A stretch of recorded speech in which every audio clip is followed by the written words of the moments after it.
Mirdita miq, me qenë se jeni pranë ekranit të televizionit tonë, juftoj që të ndajmë bashkë kohën, mendimet, të bëni një farë mënyrë pjesë e diskutimit që do të kemi në studio në vazhdimsi të programit Drejt për Drejt.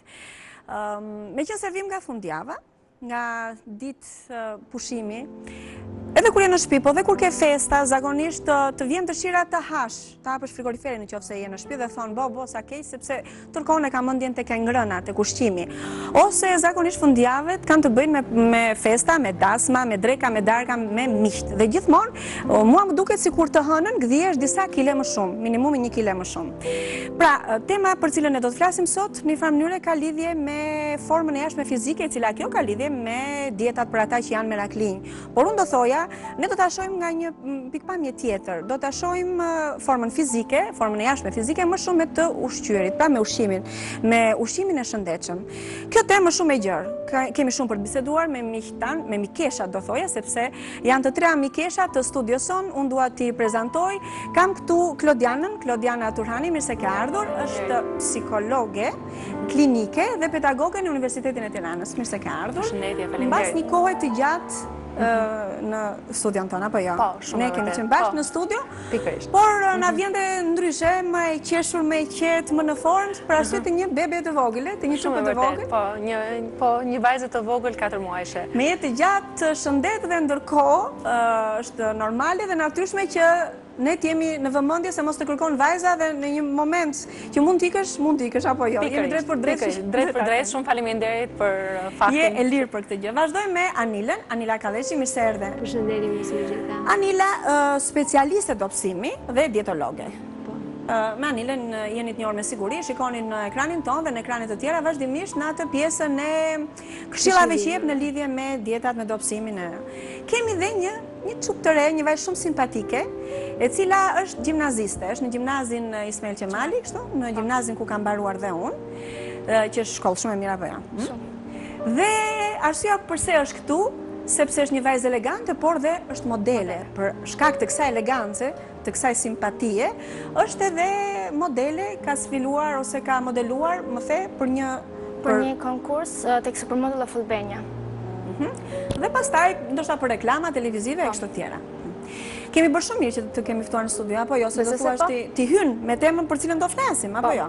Një pjesë të vogël mund të përfaqësojnë dhe modelet të cilat marrin dieta të ndryshme. Pra do të shikojmë se sa jeni të ndikuara, ju modelet tona shqiptare, ju vajzat e reja, shumë të reja, sa jeni të ndikuar nga shembujt e mirë ose të këqij të modeleve në përbot ose edhe këtu, çfarë merrni dhe jepni me njëra tjetrën nga informacioni? Një shembull mund të jenë modelet e jashtë Shqipërisë. Mund të jenë një shembull për ne, për shembull dietat që ato mbajnë, mund edhe të jenë një shembull për ne që të vazhdojmë dietën e atyre dhe të jemi si një fizik afërsi si ata. Po do ta diskutojmë këtë, sepse nganjëherë ndodhe kundërta, kur rend mbas një modeli, nuk e di se çfarë, përfundon atë që unë se them asnjëherë tamam, anoreksi. Nervoze o bulimike. Mirë, këtu në studio do të vazhdojmë të jemi me kujtimin, përshëndetje dhe Ledin gjithashtu. Përshëndetje. Besoj që të tre ne do të na lindin her pas here pyetje në lidhje me çfarë mund të, apo ne koha jonë domethënë premton shumë për të marrë. Si mund t'ja bëjmë si të dobësohemi meqense dalim edhe në ekran. Mirë. Anila vazhdon të jetë shumë me domosdoshme ose shumë i domosdoshëm informimi në lidhje me dietat, vazhdojnë të kërkojnë njerëzit mënyra, forma se si të dobësohen me dieta nga më të ndryshmet, kanë ndryshuar këto dieta, janë gjithmonë po ato dhe gjithmonë të efektshme, apo çfarë ndodh? Në fakt, ka turlisoj dietash duke filluar nga ato proteinike, nga ato që shmangin komplet karbohidratet apo yndyrnat, nga ato të frutave dhe perimeve, dieta pa fund, gjenden në internet, studime pa fund bëhen, miliona harxhohen dhe investohen për këto dieta të famshme, por të themi të drejtën, me kalimin e viteve, ndoshta nga një skamje, nga një periudhë që qoftë pak nga eksperienca e vendit tonë, ishte një vend i cili gjërat i kishte të racionuara, praktikonte shumë ushqimin me ushtrimet fizike. Sot mentaliteti ka ndryshuar pothuajse fare. Jemi përpara një game të gjërave ushqimore ku ushqimet janë pafund, gjithë ngjyra me forma shumë të këndshme, të bukura, të lëmuara, pa asnjë lloj krimi brenda, natyrisht të mbushura gjithë hormone.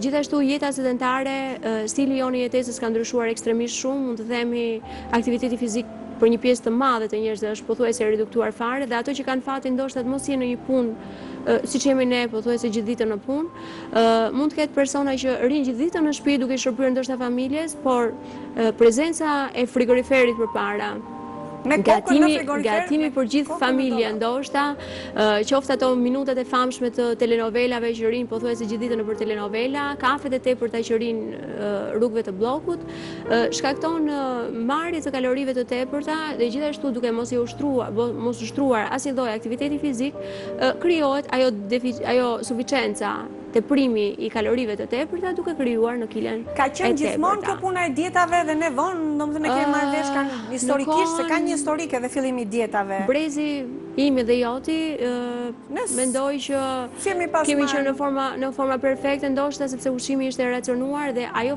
gjimnastika e mëngjesit kur ti duhet të shkoje patjetër në shkollë dhe në mëngjes ishe në 7 deri në 7:30 duhet të bëja atë gjimnastikën e mëngjesit. 2-3 herë në javë kishe gjimnastikën e mëngjesit, nuk ekzistonte telefonia celulare ndaj për të vajtur të gjyshe që mund të ishte disa kilometra larg, duhet të shkoje, të riktheshe kur nuk e gjeje. Pra kishte mundësi që ti të ecje, të lëvizje, makinat nuk ishin, ashensorët nuk ekzistonin, ulin gjitje në përshkallë, uji nuk ishte, detyroheshe të ngjiteshe të uleshe. Ishte tjetër mënyrë jetese. Ajo ishte një gjimnastik dhe një aktivitet shumë i mirë. Yndyrnat ishin shumë të pakta sepse ishin të racionuara, ishin me tallon. Ne merrnim një pako gjalp ishte në javë për gjithë familjen. Na ka bërë keq, na ka bërë dhe mirë. Kjo mënyrë të jetuar, unë gjallë për gjithë familjen. Ndërkohë kur sot në një person i vetëm mund ta konsumoj brenda ditës, atë gjë që ne konsumonim gjithë familja brenda një jave. Prandaj dhe prindrit më falen, prindrit tanë, mamaja më shumë thotë, "Ama ç'i keni këto, çai keni këto, pse në kohën tonë s'kishin fare, ja ku jemi për bukuri." Është e psikologjike kjo puna e dietës se unë do thosha që më bëhet qefi që parashtroj më në kohën si kemi qenë përpara si jemi tani, sepse faktikisht ngrihet pyetja pse duhet bëjmë dietë, për kë po e bëjmë dietën, pse duhet dobësohem. Jam duke u dobësuar për veten, jam duke u dobësuar për tjetrin, apo jam duke u dobësuar sepse faktikisht e ndjej që pesha që unë kam trup, po vërtet po më rëndon dhe po më pengon. Pra unë do thosha që janë disa problematika në lidhje me dietën, sepse siç e kapi pak më para Nila, unë do thosha që ju e ngrini me nënën tuaj. Në fakt, unë do thosha që është shumë interesante. Ne sot jemi pjesë të një shoqërie neoliberale, një shoqërie konsumi.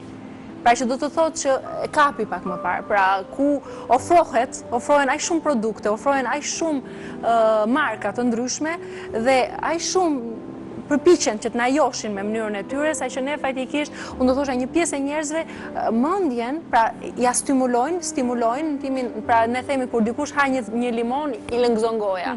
Por faktikisht mua më duket sikur vazhdimisht në publicitetet, ngjyrat duan na stimulojnë ne atë ndjesinë e diçka që na mungon. Një diçka që na mungon dhe që kjo mungesë që ne kemi në trupin ton mund kalojë nëpërmjet ushqimit, mund kalojë nëpërmjet çokoladave, mund kalojë nëpërmjet një ngjyrave, pra po do thosha do ishte shumë mirë se u të ishin perime këto gjëra. Ju po e rikap me atë që the, përsa i the me nënën tënde, dikur ne ishim shumë mirë, sot qa po ndodh. Unë do thosha është kjo gjë që për shembull një fenomen që vëzhgohet nga psikologët e shkollor në shkolla, por që vjen, se duke qenë që unë jam psikologe klinike, po dhe pedagoge i kam të dyja të ndërthuara dhe punojmë praktik, pra fëmijë të vegjël që më vinë në klinik, por dhe studime që ne bëjmë me ta, pra studime që bëjmë me studentët, mbi këto fenomene, pikërisht ne vërejmë obezitetin. Obeziteti është shumë prezent tek fëmijët e shkollave. Gjë që nuk ka qenë më përpara, pse? Sepse faktikisht, siç e tha dhe ju pak më parë, ato kanë hormone. Ushqimet kanë hormone dhe faktikisht kanë kalori. Ky është një problem në gjithë botën, apo? Po, është një problem në Gjermani. Unë do thosha është një problem i cili faktikisht ka filluar, do thosha obeziteti ka filluar të shtohet çdo ditë më shumë. Në shoqërinë shqiptare ka filluar këtë 10 vjeçarin e fundit, nuk është se ka qenë në fillim për fëmijët e vegjël. Kështu që ju e lidhët me nënën tuaj, por ne ishim shumë mirë, tani nuk jemi mirë.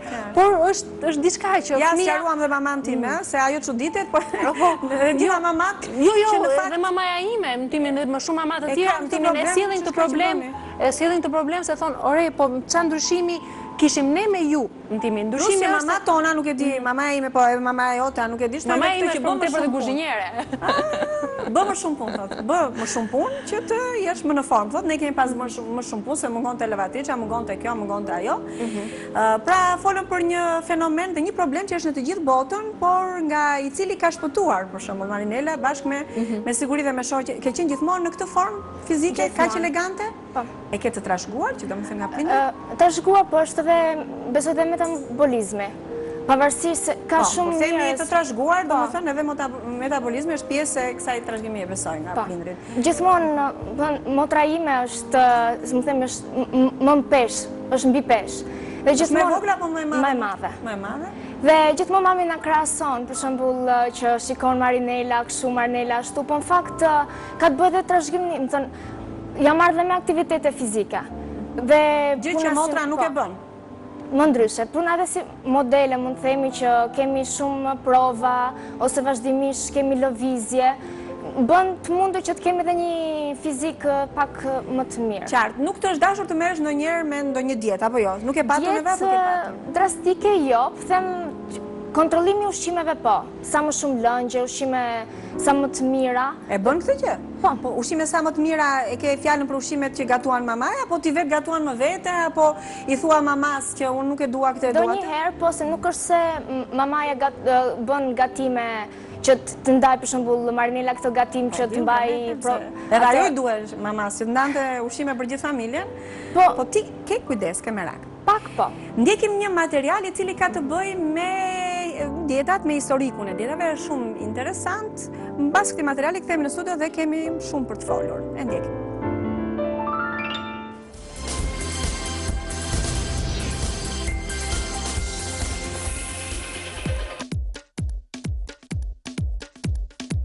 Fjala dietë vjen nga latinishtja dieta, që do të thotë një mënyrë të jetuarit kryesisht në raport me konsumimin e ushqimit. Qenjet e gjalla kanë gjithmonë nevojën e të ushqyerit për të plotësuar nevojat e organizmit të tyre. Dietë kuptohet ndryshe dhe një mënyrë e regjimit të ushqyerit. Me këto do të kuptojmë që dietat shërbejnë si për dobësim, ashtu dhe për rritje të peshës trupore. Dietë ku duhet të përqendrohemi në mënyrë rigoroze këshillave të mjekut, por në dietë hyn edhe ushqime që duhet të marrë trupi një atleti. Dieta pra nuk është vetëm një zgjedhje individuale, por dhe një mënyrë jetese. Arsyet për të cilat njerëzit aplikojnë dietat janë të ndryshme, që varen nga mënyra jetesës, nga raporti i tyre me ushqimin, nga tipi i punës që ato bëjnë dhe nga nevoja estetike për të pasur një trup perfekt. Në ditët e sotme, pjesa më e madhe e dietave realizohen nga të rinjt për të pasur një formë trupore sa më të mirë. Ato janë të shumëllojshme, duke filluar nga dieta që lidhet me grupin e gjakut e duke vazhduar më tej me emërtime të ndryshme që ato marrin për të realizuar një ndër qëllimet e saj, rënje në peshë.